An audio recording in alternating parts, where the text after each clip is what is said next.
kita lagi di kawasan Malioboro. Kali ini kita akan eksplor destinasi apa aja yang bisa kita kunjungi di sekitaran Malioboro. Yuk, biar nggak penasaran, simak terus perjalanan kita kali ini.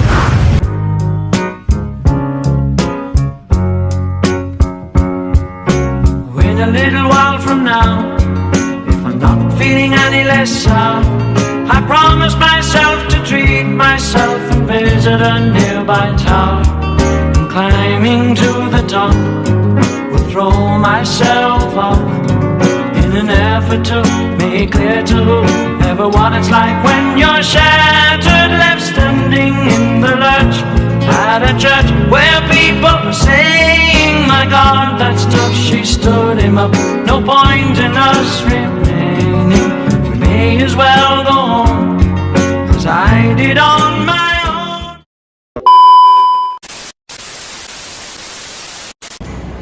Halo guys, welcome back to my channel. Jumpa lagi di konten jalan-jalanku kali ini. Di vlogku kali ini aku akan mengajakmu traveling singkat di Yogyakarta. Kenapa aku bilang traveling singkat? Ya karena kemarin waktu di Yogyakarta aku cuma punya waktu free 5 jam aja untuk menjelajahi Jogja sebelum aku balik pulang dengan kereta yang sama. Ini juga termasuk challengeku, dengan waktu yang singkat kita bisa ke destinasi mana aja sih saat kita liburan ke Jogja.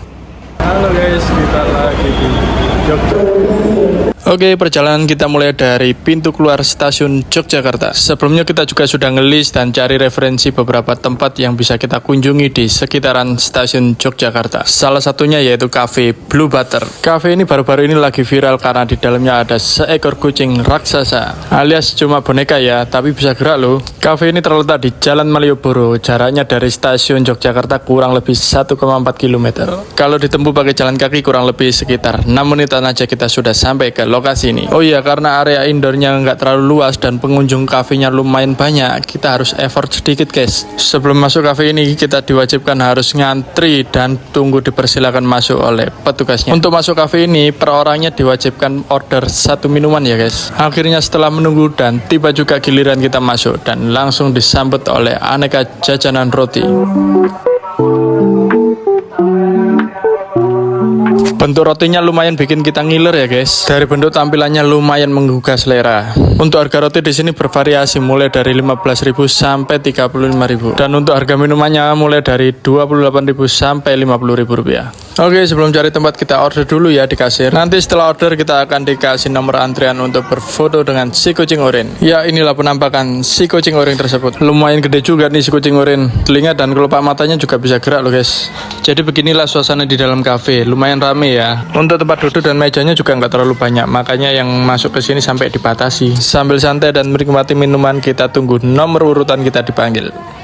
Akhirnya tiba juga nomor urutan kita. Untuk yang nggak bawa tripod nggak usah khawatir ya, karena sudah disiapkan petugas kafe yang siap membantu memotretkan kalian. Di samping Blue Butter ini juga ada kafe lagi loh, namanya Cafe-Net 28. Penasaran juga dalamnya kayak gimana? Katanya sih keren. Oke, kita gas lah. Agak gelap sih suasana dalamnya dan konsep kafe ini lebih mengarah ke art cafe.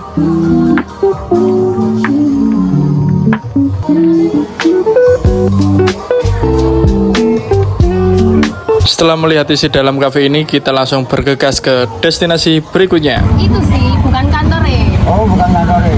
Yang dibuat biasanya wisata-wisata itu. Oke, setelah ini kita lanjut ke Museum Sono Budoyo. Untuk menuju ke sana kita memilih untuk menggunakan bajai. Ya, karena kita penasaran experience-nya naik bajai, karena kita semua belum ada yang pernah naik bajai. Selain itu juga untuk lebih mempersingkat waktu untuk menuju ke lokasi berikutnya. Ya, ada kesenian. Tapi kalau yang Sebenarnya jarak dari kafe tadi menuju ke Museum Sono Budoyo itu nggak terlalu jauh. Jalan kaki pun bisa karena masih di sekitaran kawasan Malioboro menuju arah ke alun-alun keraton. Tapi karena kita liburannya singkat, waktunya juga mepet, kita harus gunakan waktu seefektif mungkin.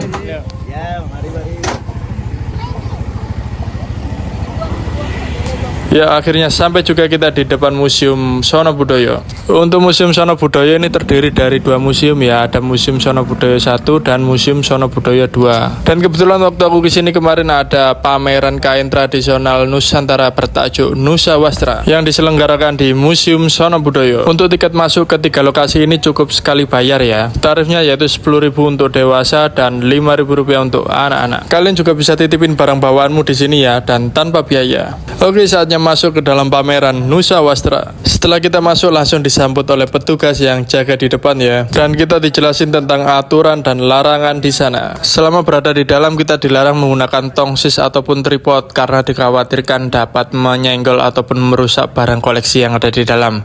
Kita juga dilarang berfoto menggunakan flash, dan kita juga dilarang menyentuh barang koleksi yang ada di dalam. Menanyakan tentang koleksi, bisa ke rekan-rekan kami yang mendapatkan handicap seperti ini, nanti akan dibantu. Oh iya, siap. Dan untuk informasi tambahan untuk video imersif di ruang ke-8 kita sedang istirahat. Video imersif itu ruang ke-9. Menggunakan tiket yang sama, itu tinggal menunjukkan saja kepada petugas, nanti bisa masuk lagi setelah jam.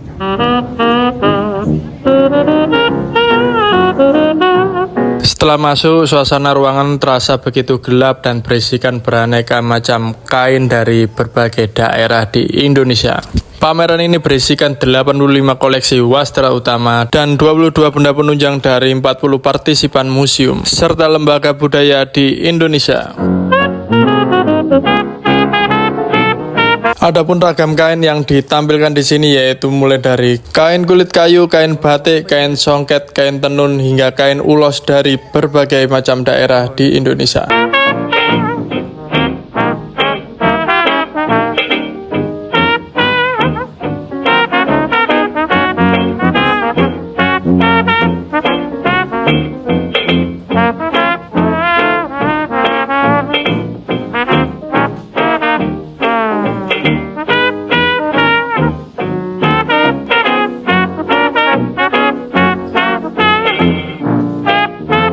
Disajikan juga teknologi imersif yang menyajikan ruangan pameran interaktif dengan projection mapping yang akan menampilkan ragam corak dan motif kain secara digital. Sayang sekali kemarin waktu masuk ke ruangan ini pas proyektornya lagi off ya. Kalau nggak off pasti keren banget tampilan visualnya.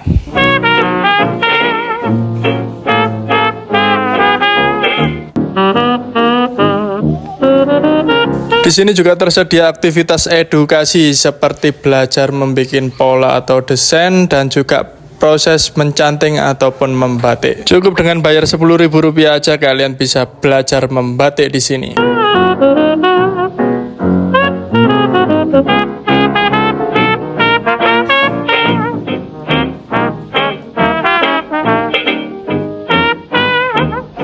Oke, setelah selesai dari pameran Nusa Wastra, kita lanjut ke Museum Sono Budoyo 1. Ada juga gedung bioskop Sono Budoyo, tapi kayaknya kemarin lagi tutup ya. Untuk akses masuk ke Museum Sono Budoyo 1, aksesnya lewat pintu depan ya. Tepatnya berada di seberang alun-alun Keraton Yogyakarta. Jaraknya juga nggak terlalu jauh dari gedung pameran Nusa Wastra. Karena masih dalam lingkup satu komplek Museum Sono Budoyo, jaraknya kurang lebih sekitar 150 meteran.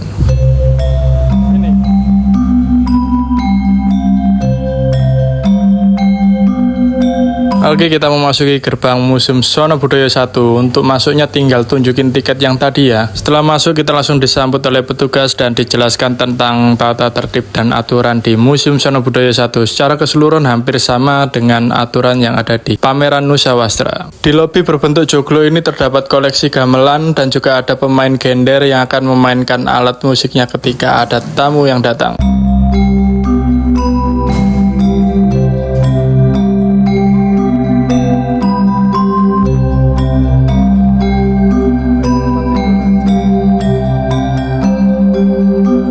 Museum Sono Budoyo ini adalah museum sejarah dan kebudayaan Jawa, termasuk dari arsitektur bangunannya yang berbentuk klasik Jawa. Museum ini dianggap memiliki koleksi mengenai budaya dan sejarah Jawa yang paling lengkap. Ada koleksi menhir dari zaman Megalitikum, dulunya ini digunakan sebagai sarana pemujaan arwah leluhur.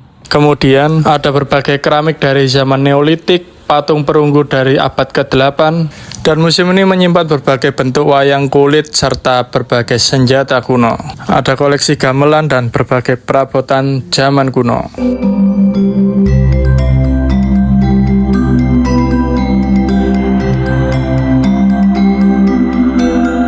Ini ada animasi keris yang akan merespon ketika kita sentuh kacanya. Kemudian akan muncul uraian penjelasan dan sejarahnya.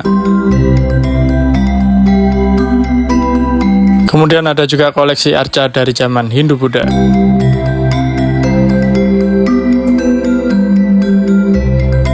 Kalau di ruangan ini ada koleksi pakaian, kitab kuno, berbagai macam lukisan, dan miniatur cungkup Sunan Bayat.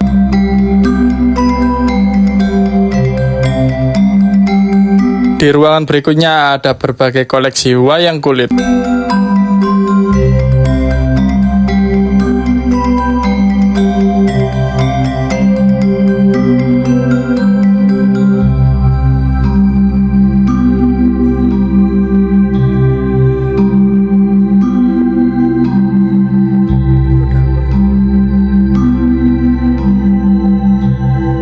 Di ruangan ini berisikan berbagai macam koleksi mainan klasik atau kuno serta mainan tradisional.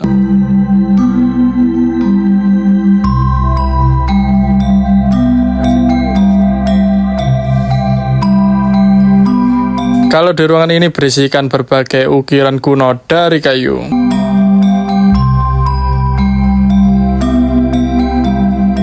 Selanjutnya ada koleksi miniatur perahu layar.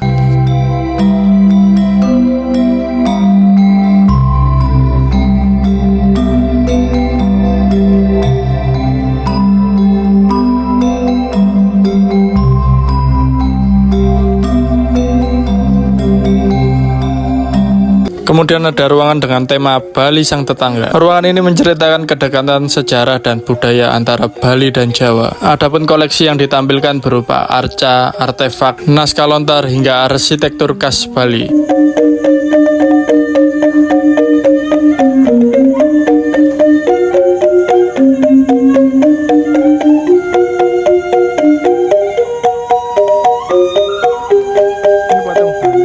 Di bagian luar juga ternyata masih banyak koleksi arca dari zaman Hindu-Buddha. Oke, kemudian kita bergeser ke Museum Sono Budoyo II. Kalau ke Museum Sono Budoyo II ini kesannya lebih modern ya mungkin karena bangunannya yang masih baru, dan bangunan ini memiliki 6 lantai serta fasilitas lift. Museum Sono Budoyo Unit 2 ini berfungsi sebagai kantor utama, perpustakaan, ruang penelitian, pusat informasi, dan ruang penyimpanan koleksi. Untuk di lantai 1 ini berisikan sejarah dan informasi tentang transportasi zaman dulu.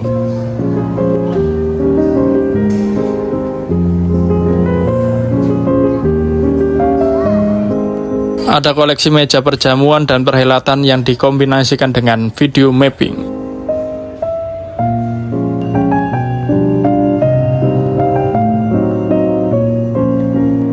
Untuk di lantai 2 ini berisikan aneka macam koleksi perwayangan. Ada juga koleksi gamelan dan pakaian penari tradisional. Intinya di lantai 2 ini dipergunakan sebagai penyimpanan dan display koleksi kesenian tradisional Jawa. Salah satunya ya wayang.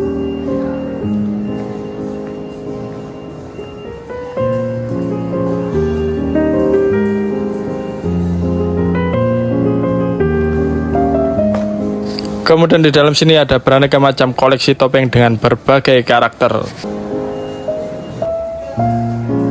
Kemudian ada koleksi wayang golek dan wacinwa alias wayang kulit Cina Jawa.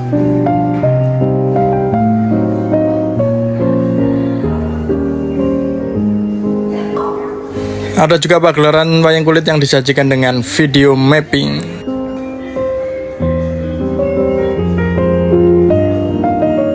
Kemudian lanjut di lantai 3 ada koleksi berbagai macam jenis keris.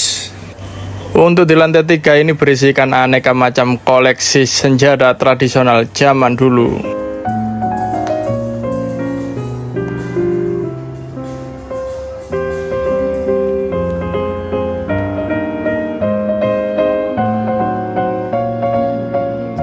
Ada juga koleksi aneka ujung gagang keris.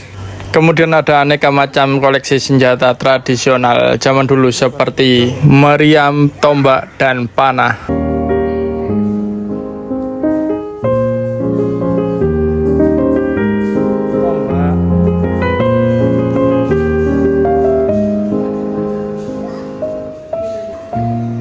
Kemudian lanjut kita bergeser ke lantai 4. Untuk di lantai 4 ini berisikan aneka koleksi tekstil berharga, mulai dari kain batik, tenun, sulam tradisional dari berbagai macam daerah. Ada juga koleksi naskah kuno di sini.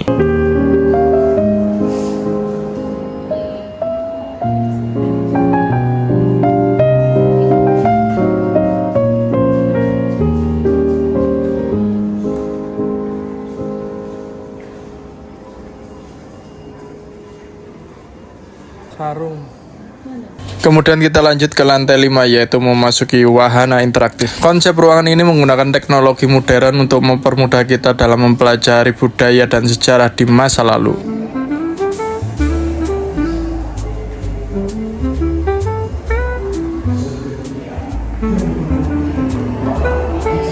Salah satu contohnya seperti ini, animasi legenda cerita rakyat yang ditampilkan di sebuah tabung dengan menggunakan proyektor.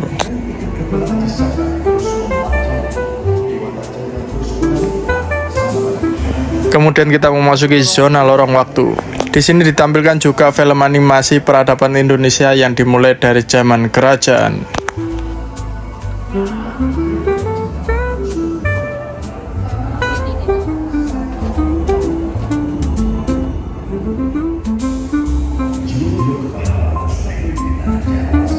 Wah, lumayan seru juga filmnya. Oke, selanjutnya kita akan bergeser ke lantai 6, masih di dalam wahana interaktif. Setelah naik di lantai 6, kita langsung disambut kapal kinetik. Kapal ini akan bergerak seolah-olah mendayung ketika kita berada tepat di depannya, karena sudah dipasang sensor di dalamnya.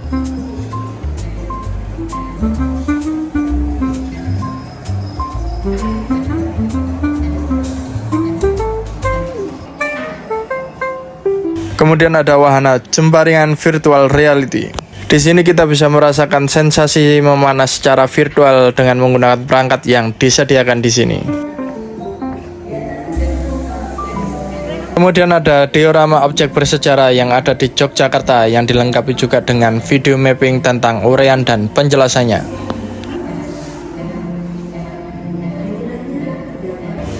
Kemudian yang terakhir ada wahana tembang dolanan. Di wahana ini kita bisa bermain gamelan secara virtual dengan menggunakan sensor gerak.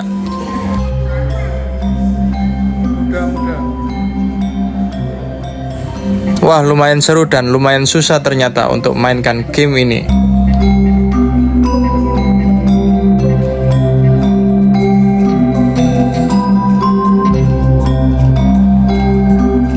Untuk turun dan keluar dari area ini kita bisa menggunakan fasilitas lift.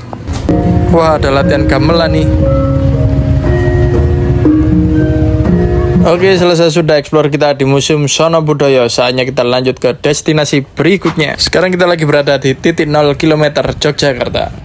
Sambil menyusuri jalur pedestrian di sini, sebelah kanan kita ada Benteng Vanderburg. Mumpung masih ada waktu, seru juga kayaknya kalau mampir ke sana. Untuk tiket masuk di benteng ini Rp20.000 per orang, dan untuk anak-anak di bawah 5 tahun tidak dikenakan tiket alias free. Kebetulan waktu aku kemarin ke sana ada festival dolanan anak. Untuk masuk ke festival ini free juga ya, karena masih berada di halaman luar Benteng Vanderburg. Di dalam festival ini berisikan beraneka macam dolanan anak tempo dulu.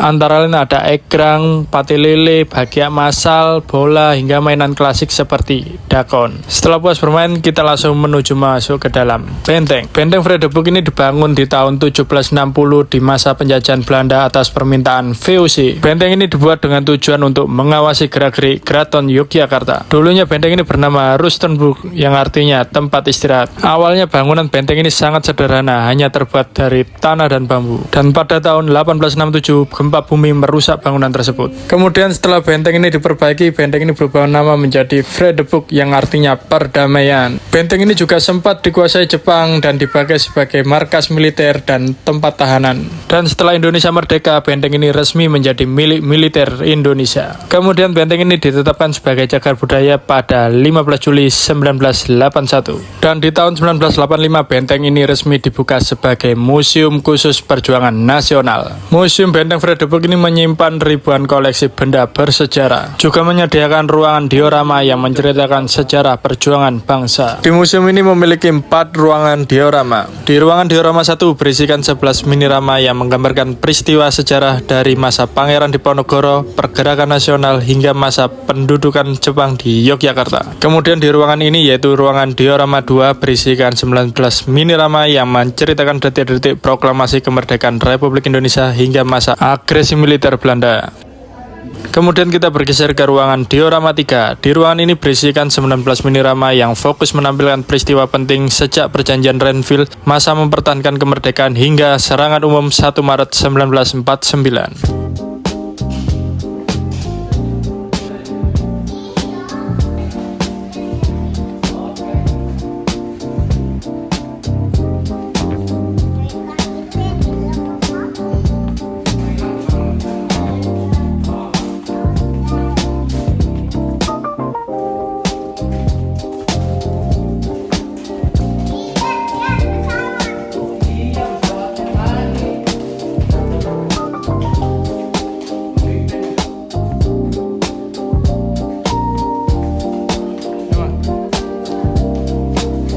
Kemudian yang terakhir di ruangan diorama 4 berisikan 7 minirama yang menggambarkan periode mempertahankan kemerdekaan, lanjutan serta penegakan kedaulatan negara Republik Indonesia hingga tahun 1970-an. Inilah ruangan diorama 4. Bangunannya dibuat terpisah ya dari ruangan diorama 1 sampai 3. Karena kemarin waktunya sudah mepet untuk balik, jadi kita nggak sempat masuk ke ruangan diorama 4. Di museum ini juga tersedia fasilitas playground.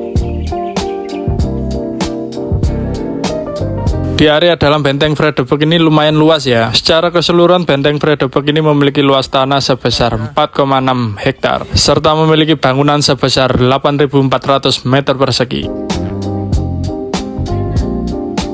Oke, setelah puas mengitari area Benteng Vredeburg ini, saatnya kita kembali pulang. Karena jarak benteng dengan stasiun gak terlalu jauh, maka kita putuskan untuk jalan kaki aja sambil menikmati suasana pedestrian Malioboro. Sore-sore jalan di sekitaran Malioboro, suasananya sangat menyejukkan mata. Dan jalanan di Malioboro ini sepertinya gak pernah ada sepinya. Semakin malam semakin ramai.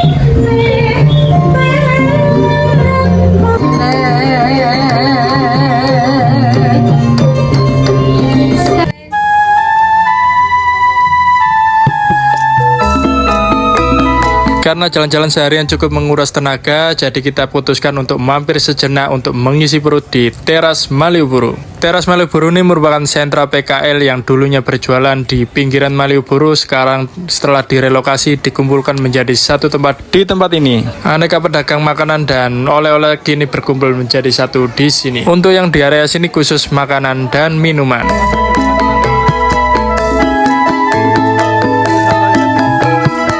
Kemudian di sampingnya dikhususkan untuk pedagang cendramata dan oleh-oleh.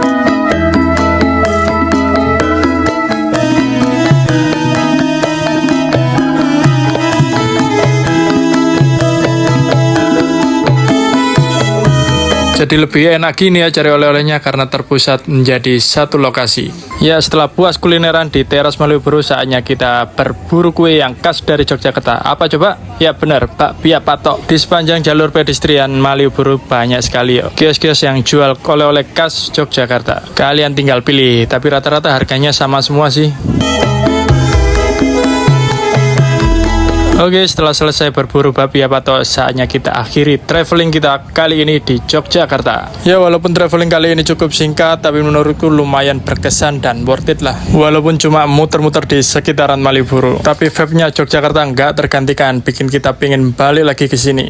Oke, sekian dulu travelingku kali ini. Terima kasih yang sudah menonton. Jangan lupa like, subscribe, and comment. Semoga video ini bermanfaat dan sampai jumpa di konten-kontenku berikutnya. See you!